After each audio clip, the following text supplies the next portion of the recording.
Assalamualaikum warahmatullahi wabarakatuh. Kembali lagi bersama saya Sandi Awe di Radar Tasik Podcast dalam programnya Ruang Publik Bicara Inspiratif. Nah, kali ini di penghujung tahun 2022 di bulan Desember kita ingin mengulas tentang persoalan anak di Kabupaten Tasikmalaya. Sejauh mana anak-anak kita, keselamatan mereka atau kehidupan mereka yang tentunya selama ini ditangani oleh KPAID Kabupaten Tasikmalaya atau Komisi Pelindungan Anak Indonesia Daerah Kabupaten Tasikmalaya. Dalam kesempatan ini saya mengundang Pak Ato Rinanto sebagai Ketua KPAID Kabupaten Tasikmalaya. Selamat datang Kang Ato. Terima kasih Kang Sandi. Alhamdulillah sudah datang di sini. Alhamdulillah. Ini yang pertama kalinya ya atas undangannya di podcast kita nih. Biasanya yang pertama yang selalu berkesan. Ya, kita ingin membuat podcast ini berkesan tapi bermanfaat. Amin. Bagi Semoga. masyarakat. Amin. Nih, Amin. KPAID kan memantau terus dan menangani, bukan hanya memantau, menangani tentang persoalan anak di Kabupaten Tasikmalaya. Selama ini saya hanya membaca di berita ya tentang bagaimana anak-anak kita saat ini, terutama mereka yang banyak bermasalah di lingkungan keluarganya. Ya. Dan kemarin juga yang baru-baru ini ada dugaan pembunuhan seorang pelajar siswi di wilayah Tasik Selatan. Ini juga sangat cukup mengerikan dan saat ini sedang ditangani oleh Polres Tasikmalaya. Nah, sejauh ini perjalanan KPAID, bagaimana KPAID melihat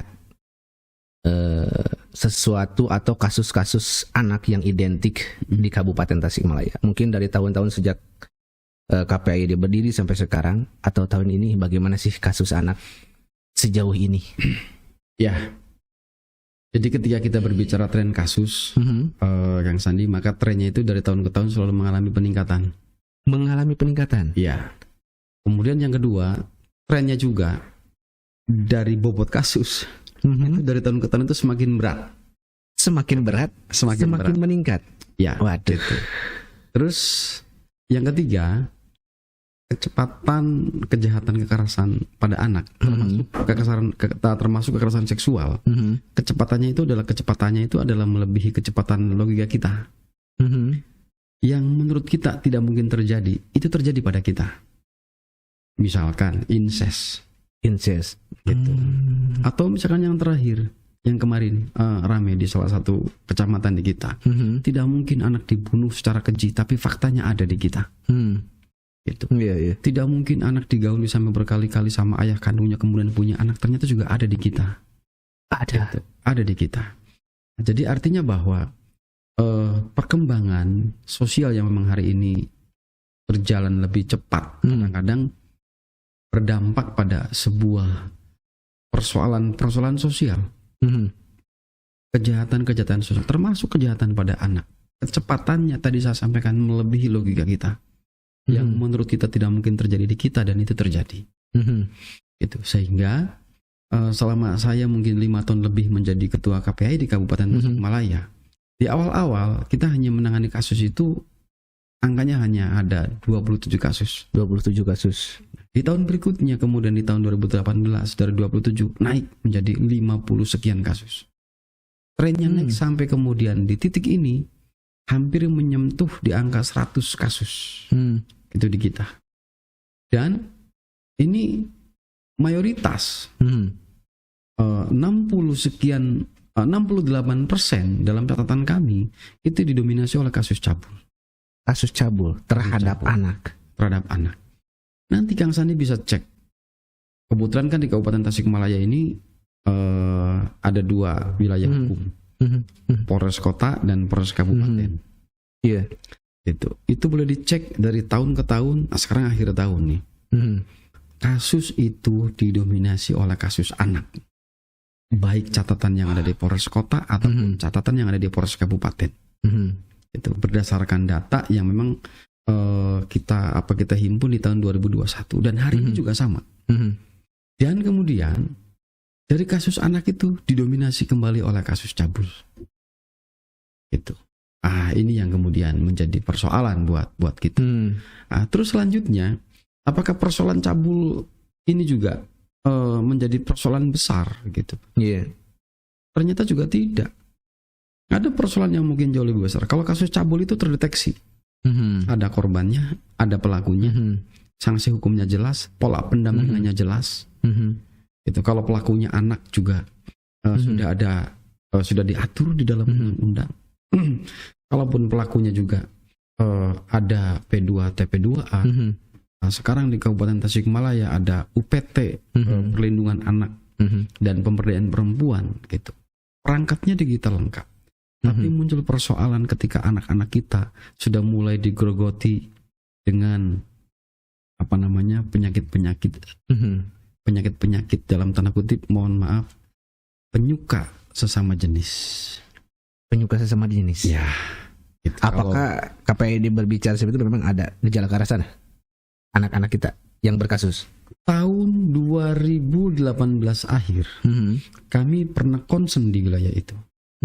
Kami menemukan kira-kira ada 1.500 di media sosial yang anggotanya adalah mayoritas anak-anak. Ternyata mereka adalah perkumpulan sesama jenis. Itu di Tasik. Di Tasik gitu. Ya, akunnya akun Tasik gitu. Di Tasik. Kan gitu. Titik-titiknya juga sudah kita ini.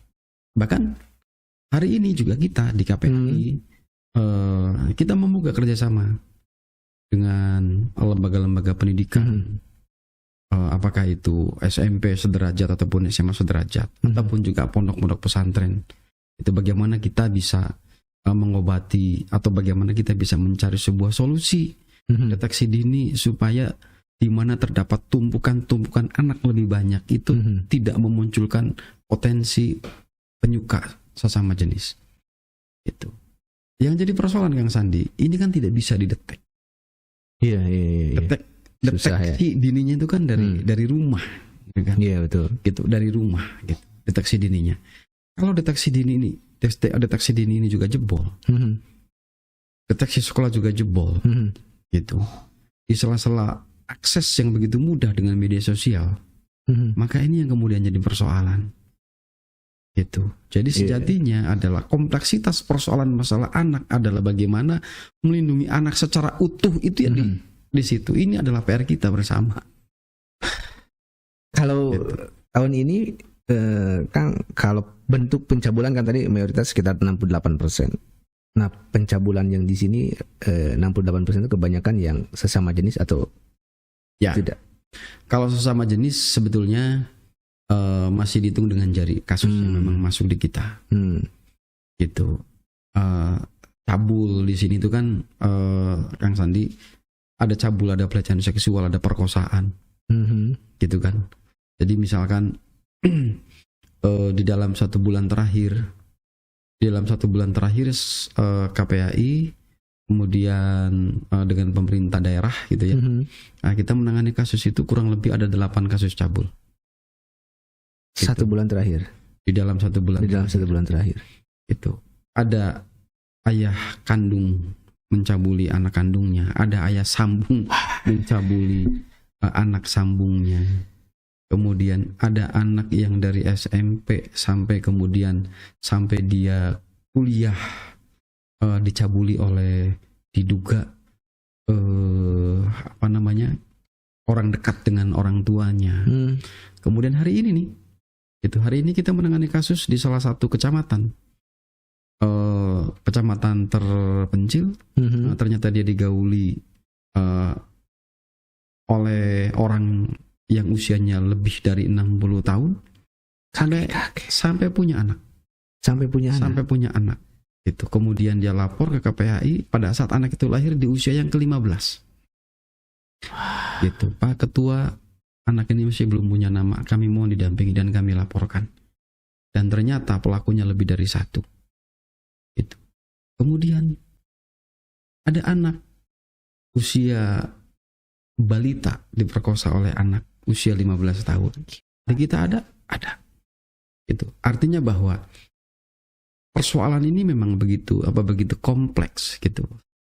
Tapi kemudian Kang Sandi, saya punya rasa optimis yang tinggi karena hari ini juga pemerintah daerah di Kabupaten Tasikmalaya ini kelengkapan infrastrukturnya kita sudah mulai baik.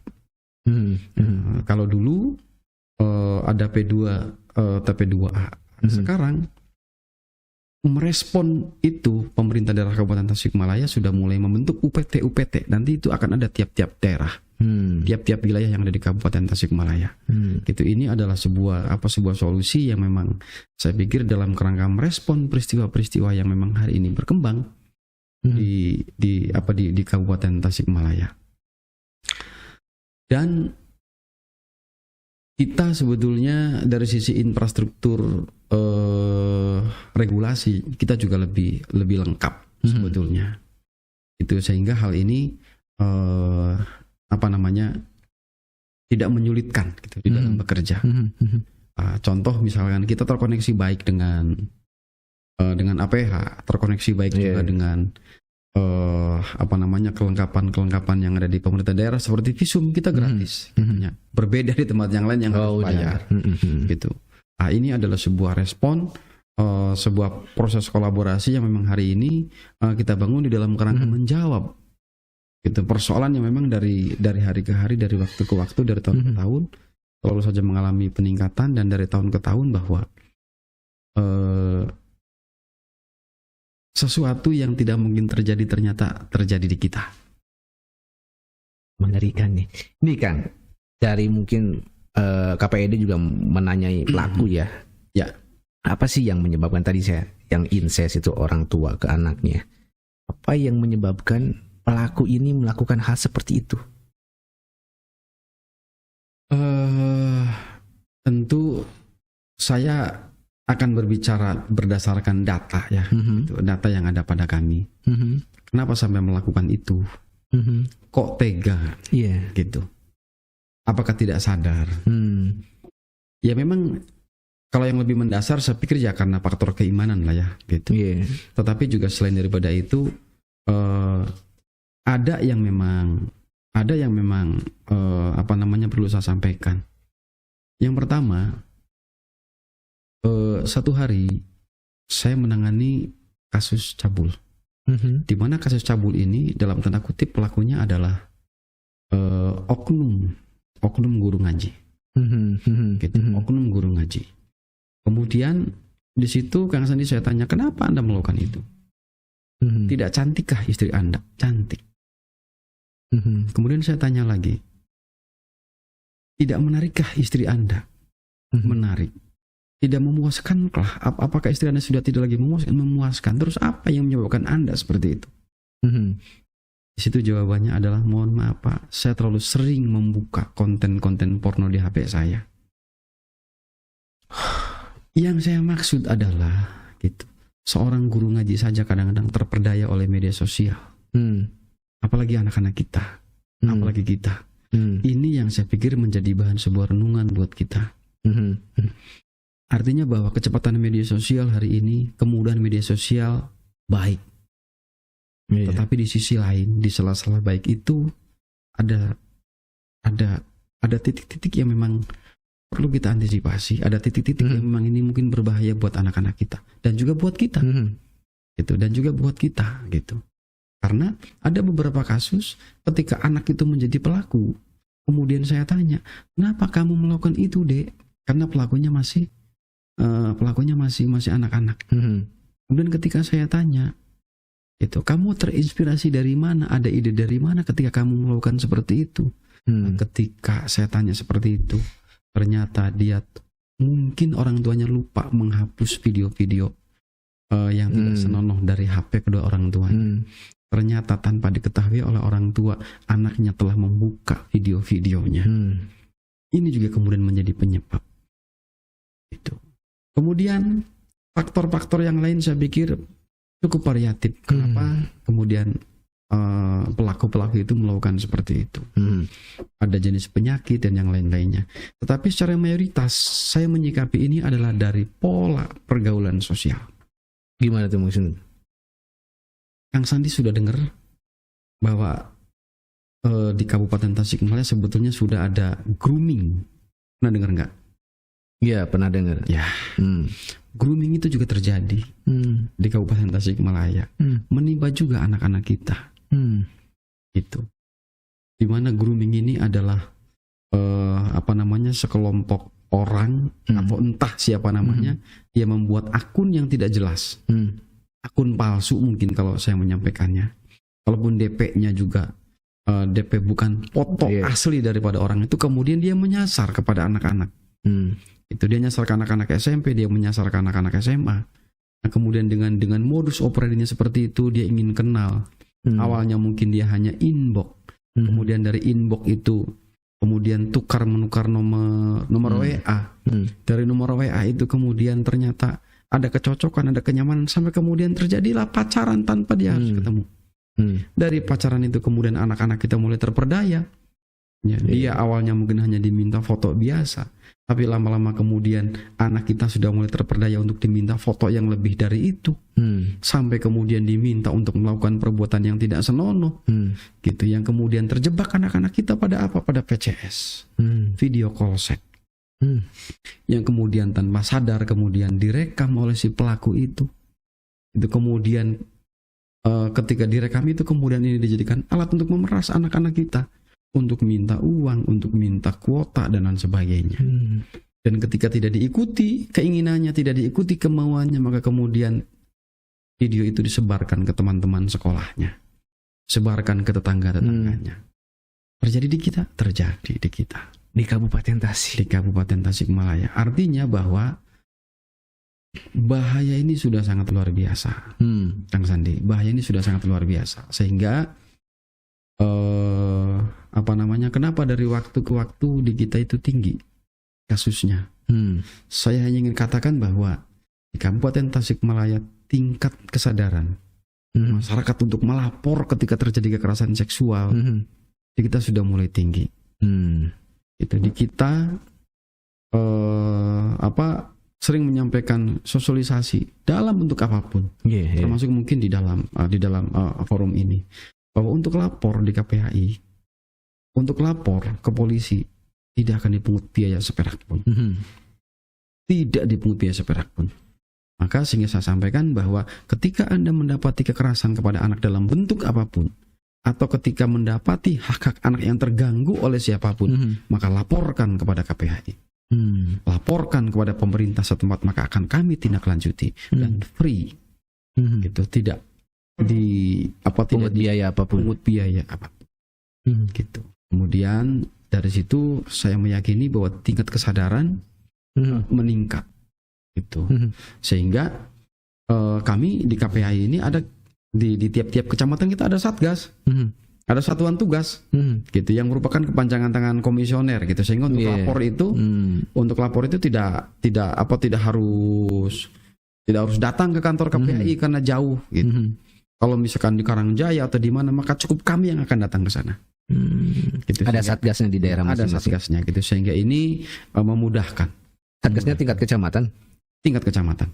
Belum tingkat desa? Banyak ya. Mudah-mudahan ke depan kita bisa mewujudkan sampai ke tingkat desa. Iya, ini kan KPHI menampung semua laporan. Kalau tadi saya menyusul ke kasus yang anak melahirkan ya. Yang anak melahirkan oleh lansia dan beberapa itu korbannya apakah disimpan di tempatnya saat ini ataukah dibawa sama KPID atau gimana? Ya, kita sebetulnya bekerja sama dengan pihak ketiga. Pihak ketiga itu di P2 TP2A juga ada rumah aman. Di KPI juga ada rumah aman. Tinggal nanti bagaimana si korban ini dia merasa nyaman dengan siapa. Toh sama saja, pelayanannya juga sama. Itu sehingga biasanya ketika kita mendapati seperti itu, ada sesuatu yang memang harus dievakuasi karena di kampungnya ada ancaman, ada tekanan. Maka biasanya ini kita amankan untuk sementara waktu di rumah aman KPAI di rumah aman P2 TP2A. Itu tujuannya apa? Selama proses hukum ini anak ini tidak boleh diintervensi. Gitu.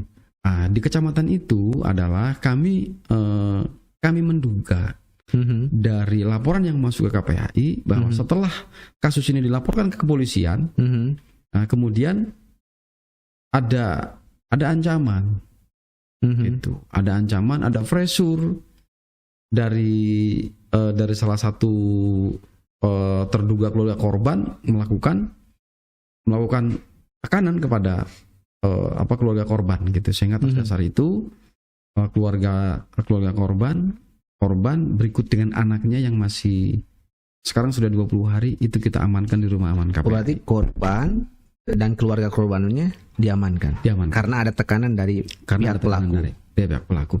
Dan itu Kang Sandi bukan kali ini saja. Dari setiap kasus-kasus yang memang korban itu mengalami ancaman, tekanan, maka biasanya kami amankan di rumah aman.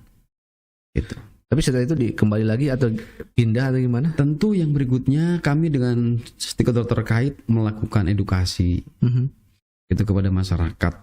Itu bagaimana bahwa ini bukan aib. Kejahatan ya berarti harus dituntaskan. Gitu, supaya tidak diulang di kemudian hari. Dan sebetulnya KPAI, kemudian pihak-pihak terkait, termasuk juga mungkin Pak Polisi, tidak benci dengan orang itu, dengan pelaku itu. Kita hanya benci dengan perbuatannya.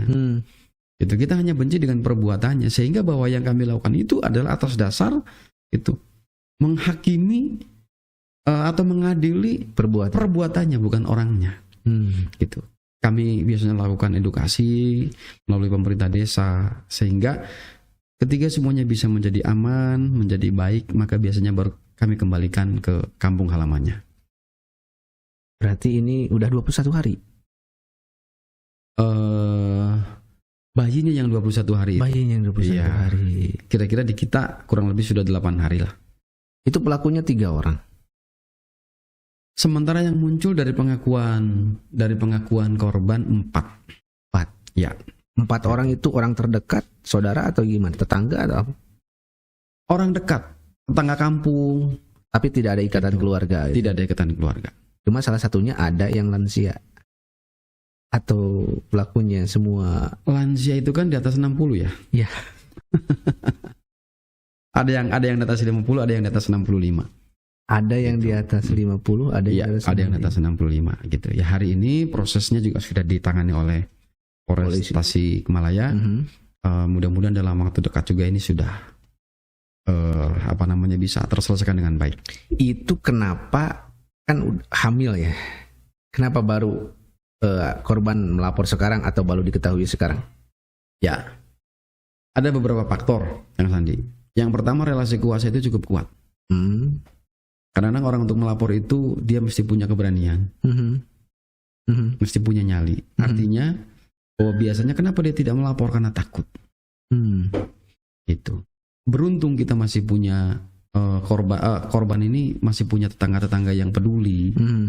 Ada keberanian, dia mencoba mencari tahu ini harus lapor kemana segala macam. Kemudian sampai kedetek sama kita, gitu. Kedetek sama lembaga-lembaga yang lainnya, gitu.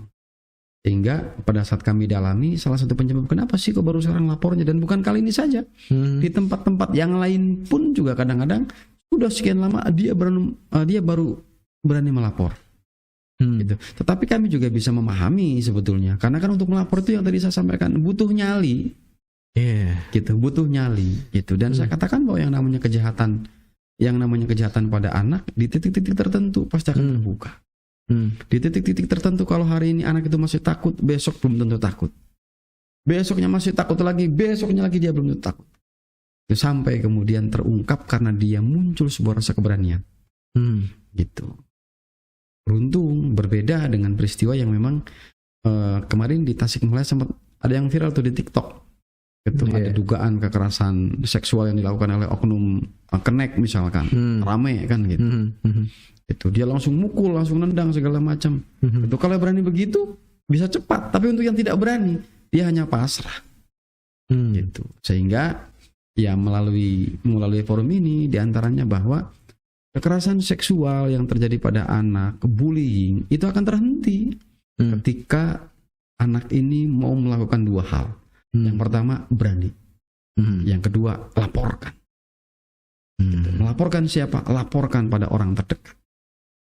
Gitu. Sehingga orang terdekat ini bisa melaporkan kepada pihak yang berwajib, bisa melaporkan kepada KPAI, ataupun bisa melaporkan kepada pihak-pihak yang lain supaya bisa ditindaklanjuti. Nah kalau yang incest Kang, kalau yang incest itu sampai punya anak nggak?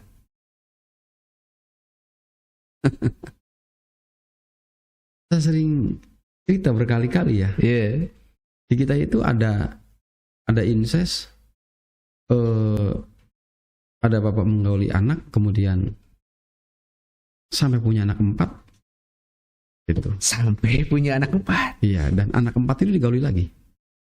Jadi bapak menggauli anak, kemudian anaknya punya anak, anaknya digauli lagi. Oh saya ingat tahun berapa itu ya?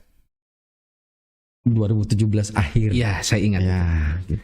Di daerah kecamatan itu. Ya, gitu. Artinya bahwa jangan pernah berpikir ketidakpedulian kita pada lingkungan itu tidak berdampak pada anak. Jangan pernah berpikir bahwa lingkungan sosial yang lemah itu tidak berdampak pada pergeseran sosial. Itu sebab kontribusi terbesar kenapa anak-anak itu menjadi korban sampai berlarut-larut cukup lama, salah satunya adalah akibat dari lemahnya kepedulian sosial di kalangan kita. Jadi jangan apatis berarti ya. Kita tidak boleh apatis. Itu sehingga ya posisi hari ini itu deteksinya kan Kang Sandi, deteksinya itu ada di beberapa titik. Titik pertama adalah keluarga. Kalau keluarga ini sudah lemah, maka jangan berharap anak kita akan bisa menjadi kuat. Gitu. Kalau kita benteng pertahanan keluarganya juga sudah lemah, jangan pernah berpikir bahwa kita bisa bertahan dengan goncangan-goncangan apapun. Gitu. Kemudian yang kedua, lingkungan. Lingkungan ini juga ada 2 buat anak-anak kita. Pertama, lingkungan bermain, berarti di lingkungan setempat, di sekitar anak itu main. Ketika deteksi ini juga lemah gitu, maka anak kita bisa menjadi potensi. Bisa menjadi potensi bully. Bisa juga menjadi potensi pembuli. Bisa menjadi potensi korban kekerasan. Bisa juga menjadi potensi menjadi pelaku kekerasan. Terus di mana lagi anak-anak kita? Lingkungan sekolah. Lingkungan sekolah ini juga ketika deteksinya lemah, maka kemudian ini juga bukan satu hal yang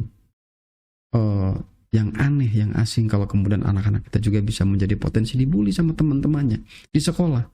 Bahkan juga mungkin tanpa sadar karena ketidaktahuan, guru juga bisa berpotensi menjadi pelaku pembuli. Atau mungkin kita berpotensi menjadi pelaku pembuli. Media, ketika anak itu menjadi pelaku dengan berita yang kadang-kadang tidak ramah anak, kemudian dia tanpa sengaja, tanpa disadari, kita juga kemudian menjadi pelaku pembuli buat anak-anak kita. Memang kita juga harus hati-hati. Harus hati-hati. Sehingga posisi hari ini kita para orang tua, bagaimana kita bisa memahami 2 dunia, dunia nyata dan dunia maya. Karena anak-anak kita hari ini, ketika dia tidak menemukan sebuah kenyamanan di dunia nyata, maka dia akan bergeser ke dunia maya. Betul ya, dunia maya sulit dikontrol tuh. Gitu. Kalau udah SMP udah dikasih HP, SD udah dikasih HP, waduh, bahaya juga ya. Ya, misalkan saya ngambil ilustrasi. Hari ini itu Indonesia sudah nggak bisa digembok. Tasikmalaya sudah nggak bisa digembok. Sebab kalau sudah seperti ini, kita tidak bisa lari dari peristiwa yang memang hari ini terjadi pada kita. Kecepatan media sosial di dalam 20 tahun terakhir sangat cepat. Sangat cepat, luar biasa. Ini yang kemudian mengakibatkan bahwa kita tidak lagi disekat dengan benua. Kita sudah tidak lagi disekat bahwa ini Indonesia, itu Malaysia, ini Singapura, ini Amerika. Nggak bisa. Apa yang terjadi pada kita hari ini di Amerika bisa tahu, dan apa yang terjadi di Amerika kita juga bisa tahu. Sekatan ini sudah tidak ada. Kemudian kita mesti berharap pada siapa? Berharap pada pemerintah. Pemerintah tidak mungkin senantiasa melototin terus anak-anak kita. Itu kita tidak bisa ini bersandar pada Indonesia yang sebegitu besar. Nggak mungkin. Kita bersandar kepada kepala desa pun nggak bisa. Tapi ada satu hal yang paling memungkinkan. Bersandar pada siapa? Bersandar kepada kepala keluarga. Siapa itu? Indonesia kecil dan kita adalah presidennya. Jadi kalau kita mau menyelamatkan anak hari ini, selamatkan anak-anak kita. Niscaya Kang Sandi, kalau kita sudah menjadi idola bagi anak-anak kita, artinya kita sudah bisa berbuat, artinya kita sudah berbuat untuk bangsa dan negara. Karena sejatinya dengan kita menjadi idola bagi anak-anak kita, insya Allah anak-anak kita akan tahan dengan ancaman, godaan, baik itu kekerasan seksual, kekerasan digital, ataupun kekerasan-kekerasan yang lainnya. Prinsipnya adalah itu. Bagaimana kita bisa mencetak anak-anak kita supaya kita bisa menjadi idola bagi anak-anak kita. Wah, closingnya sangat luar biasa. Harus jadi idola, yang menjadi bapak, yang menjadi orang tua, harus menjadi idola bagi anak-anaknya demi bangsa ini, ya Kang ya. Ya, Kang, berhubung waktu nih, siap. kita sudah berada di penghujung. Terima kasih banyak menjadi renungan bagi kita sebagai orang tua. Bagi saya juga ini agak miris gitu ya, mengkhawatirkan. Saya juga jadi khawatir bagaimana kita untuk mengetahui bahwa anak-anak kita itu bermain dengan seseorang itu aman. Ya. Nah ya, saya mau minta lagi satu, barangkali dari perjalanan Akang menangani kasus. Bagaimana cara kita sebagai orang tua mendeteksi bahwa wah ini kira-kira anak jangan bermain dengan ini nih, atau sudah ada gelagat-gelagat yang mencurigakan nih? Itu bagaimana kita mengetahui itu? Pertama, kegagalan orang tua adalah ketika orang tua tidak mengetahui perkembangan dari detik ke detik, dari menit ke menit, dari jam ke jam, dari hari ke hari, dari minggu ke minggu tentang perkembangan anak. Ini adalah sebuah kelemahan. Jadi artinya bahwa kejahatan dalam bentuk apapun yang terjadi pada anak itu tidak berdiri sendiri. Ada sebuah ada sebuah variabel yang memang terjadi sebelum peristiwa itu ada. Itu. Ketika kita bisa mengetahui deteksi dini itu sejak dia kecil, dari 1 tahun, 2 tahun, kita bisa paham betul bagaimana kondisi anak. Yang jadi persoalan ketika si ayah atau si ibu, anaknya itu kemudian menjadi korban atau menjadi pelaku kekerasan, maka biasanya dia tidak lagi bisa mengontrol anaknya, sehingga anak lebih percaya curhat kepada orang lain daripada kedua orang tuanya. Anak lebih dekat kepada orang lain daripada dekat kepada orang tuanya. Apalagi terjadi perceraian dan sebagainya. Lemahnya deteksi ini yang kemudian menjadi sebuah kecelakaan fatal bagi anak-anak. Gitu. Sehingga sulit anak itu dideteksi dengan cara instan ketika kita tidak pernah paham bagaimana karakter anak kita. Dan orang tua yang gagal adalah orang tua yang tidak pernah memahami bagaimana anak kita punya karakter. Wah, orang tua yang gagal adalah orang tua yang tidak pernah memahami karakter anak-anak kita. Ya, itu menjadi pelajaran bagi kita semua. Kita sudah ngobrol panjang lebar bagaimana tentang kasus-kasus anak di Kabupaten Tasikmalaya. Di sisi lain, meningkatnya kasus anak itu menjadi hal yang positif ketika ada keberanian para korban untuk melaporkan diri. Tapi di sisi lain kita juga tidak ingin kasus ini terus berlanjut dari tahun ke tahun. Tapi kalau misalnya kasusnya lebih banyak didiamkan daripada dilaporkan, itu justru menjadi hal yang berbahaya. Justru nanti menjadi ada ledakan gunung es. Jadi lebih baik dibuka, melapor ke KPID, tadi sudah ditegaskan sama Kang Ato. Free, tidak bayar apapun, Anda tinggal berani, KPID akan menanggulangi sampai tuntas, baik dari aspek pendampingan hukumnya, aspek pendampingan psikologisnya, sosialnya, dan lain sebagainya. Terima kasih Kang Ato telah hadir di sini. Kang Sandi, atur nuhun atas kesempatannya. Terima kasih, sama-sama juga. Kita mudah-mudahan kita bisa bertemu lagi nanti di tahun 2023. Yang tinggal sebentar lagi. Siap. Sekali lagi sekian dari saya Sandiawe. Jangan lupa untuk subscribe channel Radar Tasik Podcast yang belum subscribe dimanapun Anda berada untuk menonton konten-konten berikutnya. Assalamualaikum warahmatullahi wabarakatuh. Waalaikumsalam warahmatullahi wabarakatuh.